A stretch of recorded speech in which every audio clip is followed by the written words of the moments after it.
85 yaşlı bir kişi gəlir həkimin qəbuluna. Sinəsini irəli verib, çox qürurlu halda həkimə deyir. Doktor, sənə şad xəbərim var. Mənim 20 yaşlı cavan arvadım hamilədir. Tezliyinə ata olacağam. Mənim kimi kişilər az qalıb, buna nə deyirsən? Həkim eynəyini çıxarır, qocaya baxıb gülümsüyür və sakitcə deyir.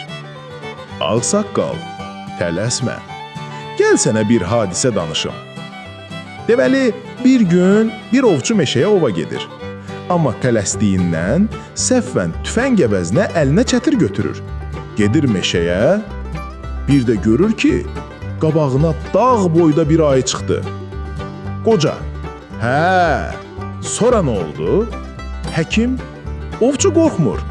Çətiri tüfəng kimi qaldırır, ayını nişan alır və tars eləyib atəş açır. Ayı yerindəcə keçinir. Qoca əlini stola vurub qışqırır. Ay kişi, yalan danışma. Bu mümkün deyil. Çətirlə ayı öldürmək olar? Yəqin kənardan başqa bir ovçu gəlib, gülləni o atıb. Həkim başını yelləyib, qocanın gözlərinin içinə baxır və deyir. Bax, ay sağ ol ağsaqqal. Mən də elə onu deyirəm də.